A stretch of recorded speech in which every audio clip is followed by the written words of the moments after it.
Welcome to another edition of Freaky Friday, and we are joined by a very special guest today. We're joined by Bryanne Schexnayder of Southern Gothic, which has become one of our favorite podcasts recently. I just told you, Bryanne, I fell asleep listening to you last night. I hope you took that as a compliment. That says more about you than it does about me. That's true. Very creepy stuff in there. Yeah. I'm going to start saying that because people will often say, I hope it doesn't hurt your feelings. I'm like, if listening about true crime and paranormal is how you relax, then that's fine by me.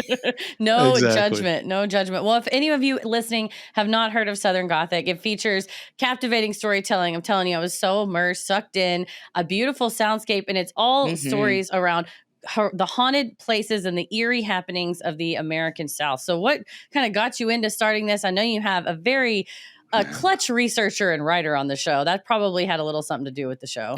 Oh, yeah. Yeah. Well, as you mentioned, my sister, Bryanne, she's my kind of partner in crime on the show. She's the silent partner because she's an archivist down at the Louisiana State Museum. So she's a researcher by trade. You know, she goes in that museum, she can pull out all the old newspapers and everything. But I don't know if y'all know much about archivists and historians like that, but they didn't really want to be seen ever. She really enjoys she's very much the quiet type. So she leaves me to kind of tell the stories. But, you know, the way we got into this is we joke, it's all our parents' fault because we grew up down in New Orleans and our parents were really into genealogy. And this was back in like the 80s and the early 90s, right? And there's no internet yet. So that meant like once a month we were headed to cemeteries up and down the Mississippi River. That's amazing. So we were at cemeteries all the time. You know, they drug us to libraries and all. And, you know, obviously Bryanne kind of took the route of getting into the research part, and she really got into that. And obviously I got into the little bit darker part with hanging out at cemeteries. And so it was really, this was something that's kind of been infused in us since we were little tykes, I guess. I love that. Are your parents avid listeners? Do they love it? You know, I'm not sure. I know they're supportive. They're proud of us. I know that they've watched, you know, when we do a live show or something and we'll send a video, you know, they always seem to watch all of it and seem to watch some of the live streams and all. But my aunt, actually, she's a very big supporter, and she always likes to give my mother grief. Like, look at what you did to those kids. I feel like I'm looking into my future basically because my children also, I told you a second ago, the bookshelf that I'm looking at right now that's just like spells and potions and horror that they see regularly. Our daughter is very familiar with Pennywise to the point where she refers to it by name almost daily. So they're probably headed down a similar path as well. Oh, yeah. Yeah. My 9-year-old listens to everything. And I'm like, oh, my gosh, I can't believe you. Like, she's on Spotify listening to all the shows and all. And it's, oh, man, it's all down. We always joke I used to watch like crazy stuff. And I read American Psycho in like 7th grade. And I turned out to be a true crime podcaster. So it's fine, right? Yeah. It probably had nothing to do with any of that about what we took in as children. I wrote a book report on the Bermuda Triangle in 7th grade.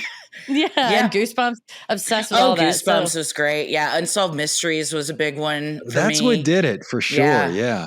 Get Do you you into remember it. In Search Of? That was the show that really on-ramped me. It was Leonard Nimoy. It was Spock. And it was kind of like, it was like a paranormal show, but like, it was reruns. I think it came out in the 70s, but they were rerunning when I was a kid before school. And so that's how I watched it. And it was everything from like the Loch Ness Monster, Bermuda Triangle, all that stuff. And that was really, I love that show right there. Oh, yeah. Right before school. You walk into middle school and you're like, let's go. I know the truth. What are we learning today? Yeah, I want to hear about Atlantis. I'll talk about Atlantis. I'm not trying to do algebra right now. I need to talk to you about there's a kingdom under the sea and we need to discuss it. What is happening? Well, how do you come about picking some of these topics? Is it stuff that your sister comes across in the archives or things that you remember from your childhood or just like, that's a big one. We've been meaning to cover it, or just kind of a combination? You know, honestly, I hate covering the big ones. I don't even like doing the big ones. I think so many people do them. I really enjoy finding the smallest ones you can that have depth. Okay. So, you know, you just have all these places all over, these small towns in the South. You know, we stick to the southern region and, you know, sometimes we We will have listeners will send us stories or something. Sometimes just tangentially, we'll find a story off something else. Obviously, looking back there, I got the bookshelf with all the stuff. We've acquired all these old books. I go to used bookstores and I look for books that you can't find on Amazon and all too. Yeah, so even trying to find Heather stories likes that to were do old. that. Yeah, these old ghost story books that haven't been published in 40, 50 years. And, what I like the most is when we can find a story that's never even been taken out of a small town in like any kind of mass like quantity, right? Like maybe it was published in a local press or something. Maybe it was something that is on their local ghost tour and there's a couple of YouTube videos, but it might have a lot of history behind it as well. So, that's not great for people who, the SEO of a podcast, right? Like you're not going to come find me that way with these stories, but it keeps it interesting and it keeps it a whole lot of fun, and the folks from those towns, I mean, obviously they eat it up. When they hear, the depth of it. Cause, the kind of the running motto of the show was like, we want to take the stories that like your mama told you and we want to go find out what really happened. Yeah. And that's kind of what the shtick is. So I love that. So the oral tradition so strong in the South of like, oh, well, the boogeyman or this is or whatever. And then to have that depth of bench of researcher of your sister to be able to say, oh, well, and I thought that was really fascinating about the Railroad Bill mini episode that I just listened to of like contextualizing why a legendary figure like that in that time would have come about and would have been made such more of a legend than it's just a guy robbing trains. But whenever you bring in that cultural context around it, it like enriches the story and with the soundscape. So do you do all the sounds in the show too? I love a soundscape. The soundscape's so good. Yeah. So my trade, my craft, I was an audio engineer for years up on Music Row in Nashville. So I made a lot of records. Making hits. Did a lot of music. I know. And I got tired of making everybody else's art and decided to come do this.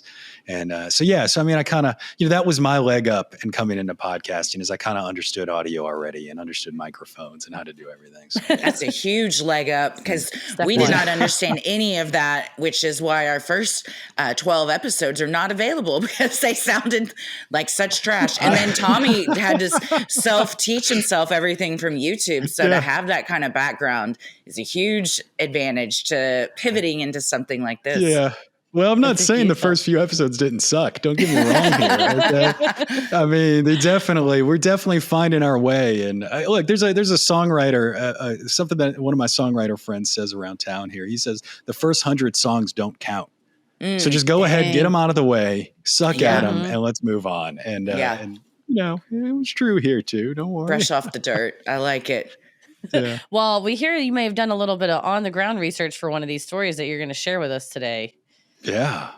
Yeah, absolutely. You ready? Ready to get freaky? That's Are what we you always ready? say. I mean, let's get freaky. I don't know if I'm ready. I am ready, but am I ready really? Because I don't know what I'm about to hear, but I'm ready.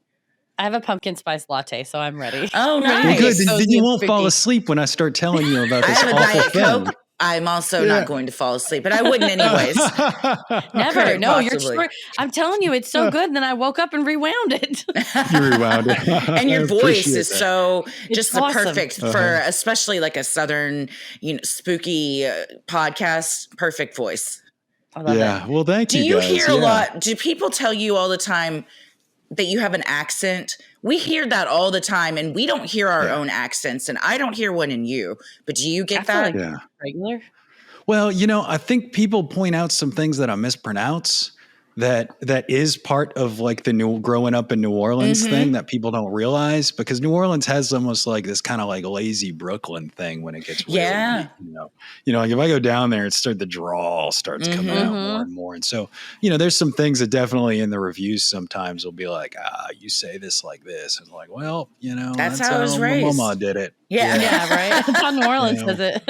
I do, but it's people expect a little different accent from New Orleans usually, so it's kind of a shock to know that the city boy from New Orleans sounds more Canadian almost sometimes. How I talk. Yeah, New Orleans, the Canada of the South. That's what they call it, right? Often. Oh man, well, you'll get me on tangents because I could tell you all about the Cajuns and all, but but my story actually is from Charleston. So I kind of picked another port town, if you will, than New Orleans. I tell so many New Orleans stories that this summer I decided to go out to Charleston and visit.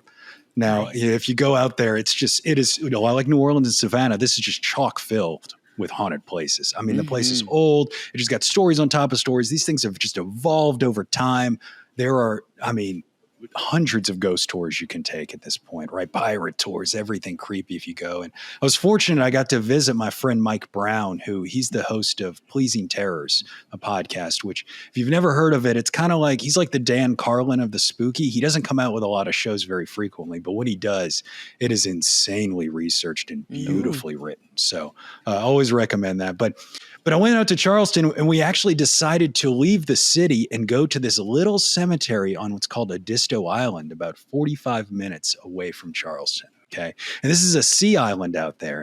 And these old sea islands, what they were is that they would grow what's called sea island cotton back in the day prior to the Civil War. Okay. It's very high profited cotton. People up in Europe, it was like silk to them, right? Just they ate it up, made a lot of money. And so, of course, these folks in Charleston, as you can expect, they were just rich, right? I mean, they were just making money hand over fist. And they'd, of course, own their house in Charleston and then they have their plantation out on the sea island. Well, we went down there to visit the Presbyterian Church on Edisto Island, man, and it looked, when you pull up to it, it looked like all of those low country TV shows, like all the Nicholas Sparks movies, right? Yes. The beautiful moss-covered oak trees. Yeah. And the island where the Murdoch family had their beach house. Yes. Is that what it was? Okay. Mm-hmm. Exactly. I mean, it was just gorgeous, beautiful white cemetery, this old antebellum cemetery out there, and just this graveyard attached to it that just has these tombstones that are, over 200 years old in some cases, right? Wow. Just a long history, and it's all the same name, all these rich planter families in it. But they have this one mausoleum in the back of the property back there. And it's this rust-colored mausoleum, and it doesn't have a door on it. It's the Legree family mausoleum. It doesn't have a door, so you can even walk into it. Wow. And according to legend, they had to take the door off because it kept opening. Oh. Every time they'd go and they'd lock the door, it would just open. Yeah, exactly. Well, then I know who to not invite the next time I go. I'm just saying, if I worked there, I'd be like, take the door off. I'm not messing with that. Take the door off. Is someone going in or is someone coming out? Is the question, exactly. Or both? Is it a revolving door? They come out and they go back when they're finished. Well, we decided to go in and check it out, but I'll tell you a little bit about why they took it off before I tell you about my experience in the mausoleum itself. So, the mausoleum, it's called the Legree family mausoleum. The Legree family, they were one of those rich planters there, and John Legree married a woman who was the daughter of Captain William Seabrook. He was the richest man in Charleston. He had, he was running ferries, had this property, all kinds of stuff. And Julia was about 22 years old, and she's out there with John on Edisto Island. They're visiting some families, and she started to get ill while she's out there on the island. And, they're a little bit away from home and a little away from Charleston, a little isolated. So they had to get a doctor to come all the way down and check her out. Now, she probably had like a sore throat. It's what she noticed at first. And, eventually probably a little bit of a cough came through, maybe felt some swelling. And by the time the doctor got there, he looked at her throat and noticed there were even white patches that were starting to appear on her throat. Oh. And he knew exactly what it was. It was diphtheria. Just a horrendous disease, if you can imagine. So obviously you had to keep the family away and had to keep her isolated there because it's so contagious. This is back in 1852. She's only 22 years old, so there's really not much they could do. Mm-hmm. And just over time, as they're waiting to see what happened, she actually just got worse and worse. And eventually she just slipped into a coma. Oh. And after a few days, the doctor, he would come and check, and he'd check every day and check. And then finally one day, he declared that Julia had died. Okay. So, of course, with diphtheria being so contagious, right? And we're also in Charleston, so this is just humid as can be. Oh, God, between those two yes. things, it's like we've got to bury this body as quickly as possible. We don't want this. We don't want this to get around the rest of the family. We also don't want her body to start decomposing too quick. So the family, of course, they prepared her body for burial, put her in a beautiful white dress that she loved, and they brought her down to the Presbyterian Church in Edisto Island, and they brought her in this Legree family mausoleum, and they interred her the same day that she was declared dead. Then they closed the door and they locked the door. And over the following few weeks, folks around, when they'd come to mass or to church or they'd come to services, say you'd hear somewhere in that cemetery the sound of what was like crying or screaming like a woman. You could hear this coming out of the cemetery, but nobody could quite pinpoint where it was echoing from. And eventually it just died down. It just died down, and everybody went about their business. Nobody thought anything of it until about 10 years later. 10 years later, Julia's brother passed away. He was fighting out in the Civil War. He gets killed in the Civil War, and his body's sent back home to be interred in the family mausoleum. So, of course, the family, they prepare his body as well. They take him down to the Presbyterian Church. They go to their old rust-colored mausoleum, and they go to unlock that door. And as they open the door, they hear the crash of bones come out the door. And what they find is Julia's body there, all bones with her white dress, crumpled in the doorway. Oh my God, she was alive. I knew when you said declared dead that it wasn't true. That is oh my God, she was buried alive, but in a mausoleum. Absolutely, yeah. So, of course, the door had scratches on it from when she was trying to get out. And that's who they heard screaming around that church. Here's just an idea for cemetery standards and policies. If you hear wailing and screaming into the night, just put your ear up against some stuff and see if maybe somebody needs to be fucking let out of somewhere. Oh, my Lord. What did we recently watch, Heather, where they had the bells on the outside of the graves, and they said they were ringing them because people would like this. They didn't really know, and then someone might get buried, and they would ring the bells, so they would. Oh, this is a real fear. The Nun is what we were watching. Right. Yes. Oh, did you see the new movie? We haven't seen the second one. The first one scared the shit out of me. We saw a trailer for the second one, and I was like, well, I don't want to go in raw to the Nun, too. I need the backstory. We won't know what's happening. Clearly. We need context. Because, that's what I was about to do. But they needed a bell so she could ring the bell. Yeah, oh, my God. This was a real fear back then. Legend says that George Washington actually on his deathbed asked, please don't bury me for like a week. Because he was concerned the same thing. So this was a real fear.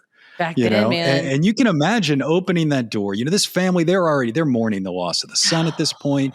Had just been killed at war. And then they come and they open this door and they find that their daughter had been interred, and they basically murdered her. You can imagine just how horrific this would have been for them, You would have felt so they carried on. They picked her up. They reinterred her in the cemetery. They brought, reinterred, closed the door, shut the door. And about a week later, they come back to pay their respects.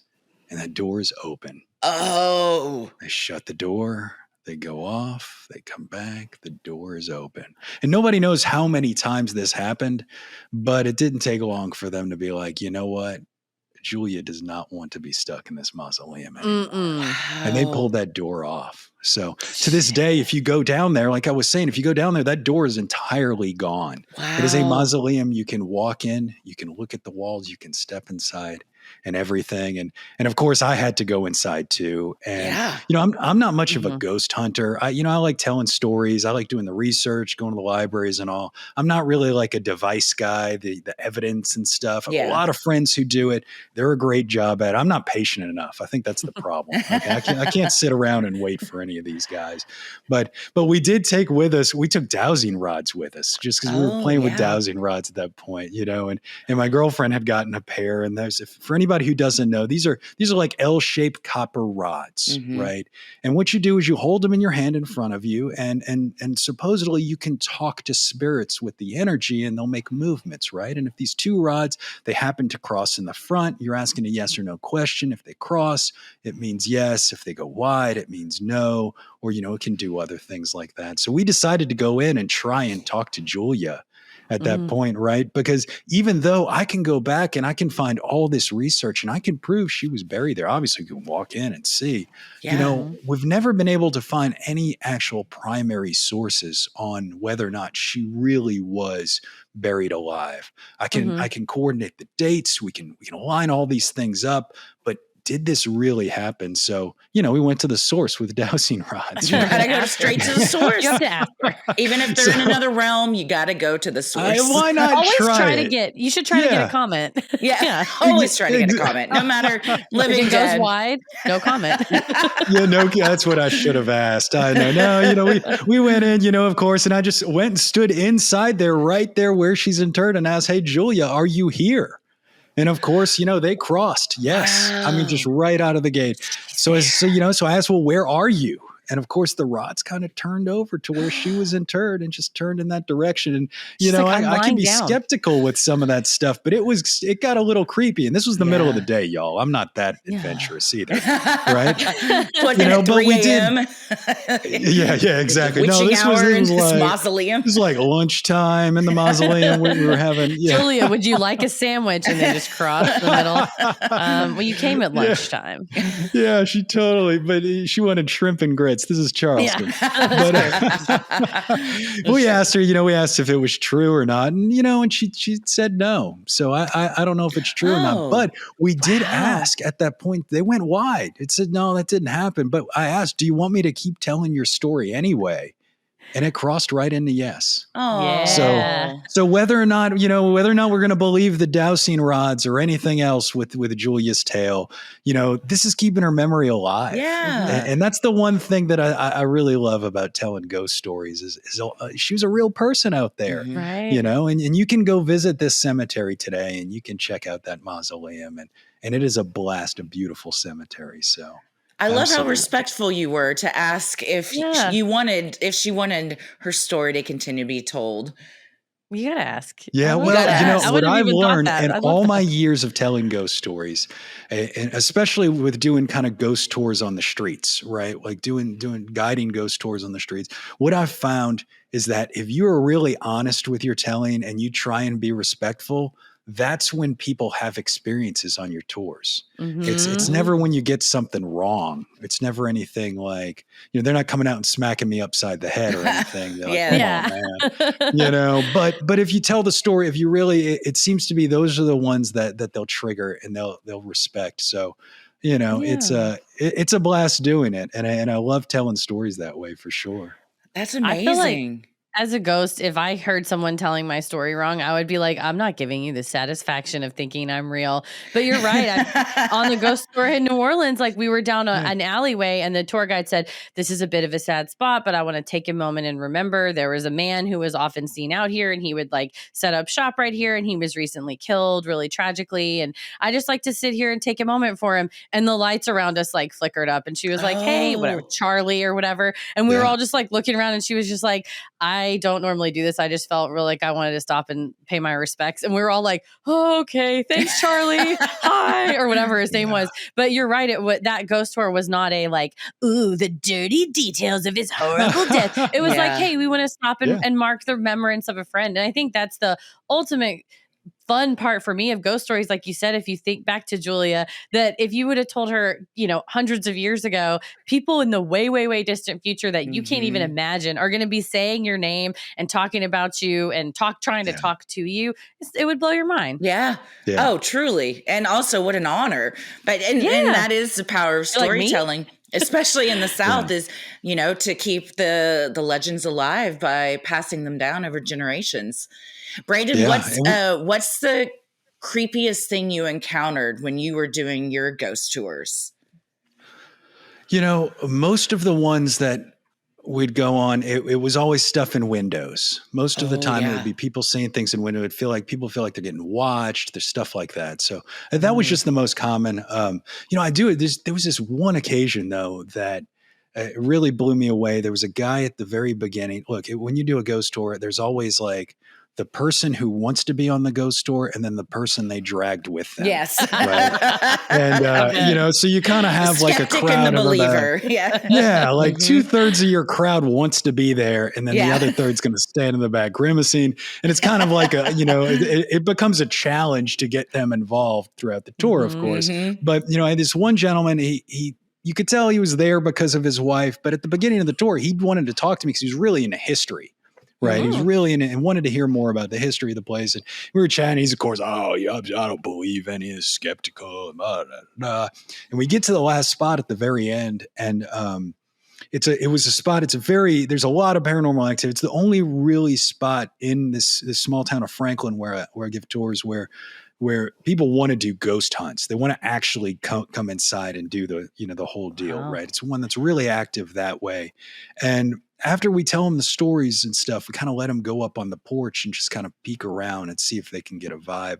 This is a big dude. This is probably like 6'2", big guy, and he hadn't really, he was all right across the tour, but he went up on the porch and everybody's up on the porch, man. And dude came flailing down the stairs after being up there for about a minute. I mean, like I thought he was going to knock somebody over. And I mean, he showed me his arm and it was like just all the hair on his arm. And he had gotten so freaked out up there. And so like, I don't know what experience, he kind of just said he just got this overwhelmed by it all at once. So I don't know what the paranormal happened to him that night, but of all the things, just the way that dude looked coming down those stairs will forever stick with me about the weird stuff that can happen, It's that genuine raw fear. Like you're like, this wasn't made up. I'm witnessing a real reaction from someone that you didn't expect it out of. So there's a lot of credibility to that, I think, when that stuff happens.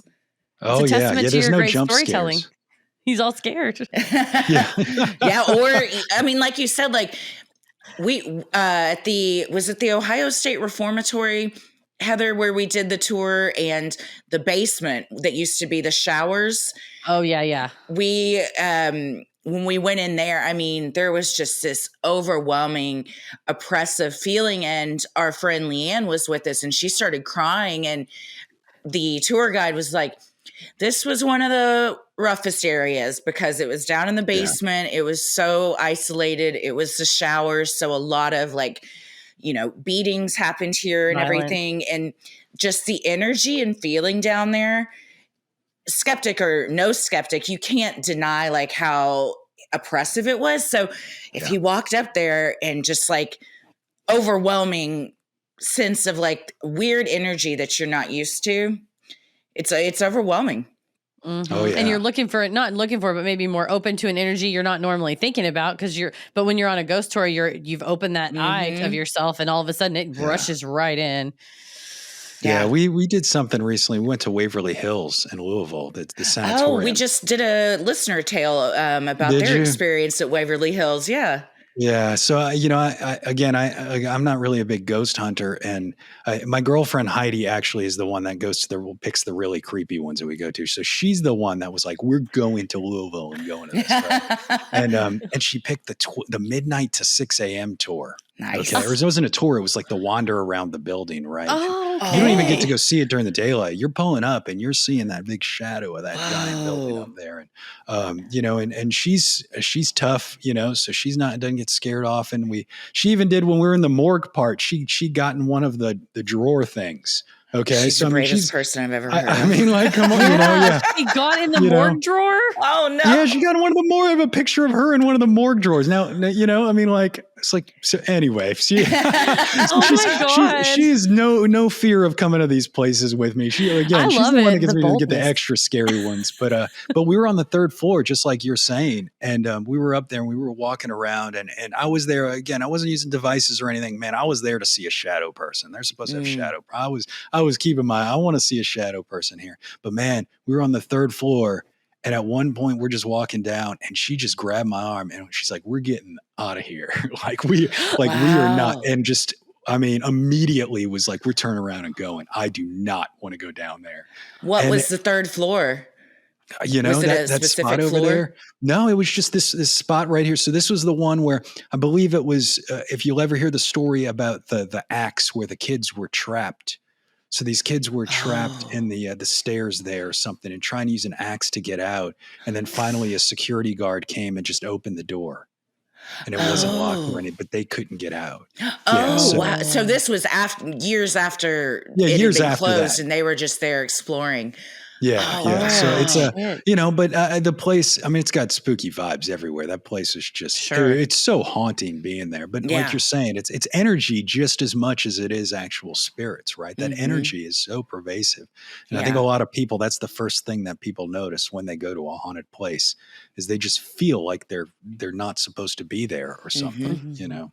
It's like heavy longevity, all that darkness, and especially a place like the old, we would call them now a mental health treatment facility, but back then the asylums, which were in most cases just torture facilities. And so that much concentrated human suffering, I think it can't not leave some type of energy mark there just because it's just so much and such oppressive energy. But I think coming in with like a positive, non, Zach Bagans-ish, like, let's find ghosts. But, coming in to be like, would you like me to tell your story? Are you here? What's your presence? Anything like that. But that feeling, sometimes you don't need to poke a ghost. You just have that feeling like, I ain't going down there. We're getting out of here. Exactly. I did not get in the morgue drawer, by the way. I'm just going to put that on the disclaimer. Did they close it? Or did she just lay on the like thing they pull out? Or did they fully push her in and close it? Well, she got in. Like there wasn't a door on it, so it's not like we closed her in, but she got like all the way in. Wow. Like, I mean, I mean, look, I think part of it is 40. I don't think I was getting out if I got in. Maybe that was just as much my fear. You're like, just leave me. Man, she was jumping send the medical in, examiner. I'll be here. I'll be here. I'm a mausoleum. It's fine. That's bold though, man. Just be like, all right. If they're offering it on the tour though, I don't know. I might have done it. I think I might have. I'm like, you're there. You have to make the most of it. It's a once in a lifetime type thing. So, but then, that's how you get cursed. So I don't know. Just do not tell yourself you only live once before you do something. Don't say that. That's true. That's true. Bring enough friends to help you get off the table because that's always important. You don't want to have it be in your obituary trapped at the Waverly Hills Sanatorium mortuary due to her own silliness. Would you say that is the most haunted place you've ever visited as far as the feeling you got? There's I would say that was the most like kind of famous haunted place that I've gotten that feeling. There's a place down here in Franklin, an old Masonic Hall down here. And it was the field hospital for the US Army after this bloody battle. And it just had so much stuff going on as well. It's been around for 200 years, built, I think, between 1860 and 1825. That building still kind of, I feel like the second you walk in, it just feels like the walls talk to you. Whether or not we're talking about ghosts or spirits or anything, it's just a place where as soon as you cross that threshold, you just feel like you were somewhere else almost. Wow. And that's been probably the most I've felt somewhere. But Waverly, certainly, I mean, out of all the places I've gotten heebie-jeebies, there's that would be one. That would be up there. I recommend it if you want to go at midnight. Yeah. I'm here for it. I want to do the midnight 6 a.m. tour, Heather. We're doing it. We'll do it. We're going to Waverly Hills. We're doing it. Buy a ticket. Is the Masonic Hall still used as a hall? It is. So the one here in Franklin. Having meetings with a lot of attendees. Exactly. Yes. It is a 3-story building. It's a 3-story building back in 1860 and 1825. It's been nothing but a Masonic Hall for the entire duration. There's still those men are still in there and everything, and still the second floor and everything still has everything going on. They moved some wall coverings on it and everything, and you can see old scribblings on the walls. Even from the soldiers that stayed there. It looks like a men's bathroom on this one wall because of all the like colorful limericks and junk. But, I didn't mean to come on here and plug it by any means, but they're actually doing tours this Halloween. So if you're that's in Franklin, awesome. Plug it, please. You actually can go to franklinwalkingtours.com. They're doing tours for, I believe, every Saturday leading up to Halloween in October. And they just released it, and it is not open to the public often because it is still a working Masonic Hall. So it's a really rare opportunity. Fascinating. If anybody's in Middle Tennessee. Yeah. You might have to go to Tennessee, Heather. Right. We'll take a trip. We never turned down a trip to go to Nashville. It's fun. I was telling Brandon, we had a great time last time. We got to get back. Oh yeah. There's Nashville's a lot of trouble great. here. Oh, yeah. A little bit. A little bit. Yeah. Did you ever had any experiences at the Ryman while you're in Nashville? Do you believe the hype about it? It's about maybe Hank walking back and forth between the orchid behind it, the wild I think orchid? my experiences at the Ryman were other spirits, if you know what I mean. It was never, I had a little too much fun there and wasn't really looking for the paranormal. But I've been there a few times for sure. But no, man. Never had anything like that. We did a tour of it. Yeah, we didn't feel anything too eerie in the auditorium, but I bet the backstage area late at night probably does have some weird vibes to it. Yeah, but we did go over to the Wild Orchid. Is that where we had those frozen drinks that were so good? I was like, they're like frozen Yoo-hoo. Oh gosh, you know what I'm talking about, Brandon? What is it? Moose City? Is that what you said, Heather? No, it has Kahlua in it. They have a wild name and I can't think of it. Oh yeah, like a White Russian kind of deal or something. You see, we could talk. Yeah, but I think they were specific to that area. My friend texted me about them. I could probably find it. They were so good though.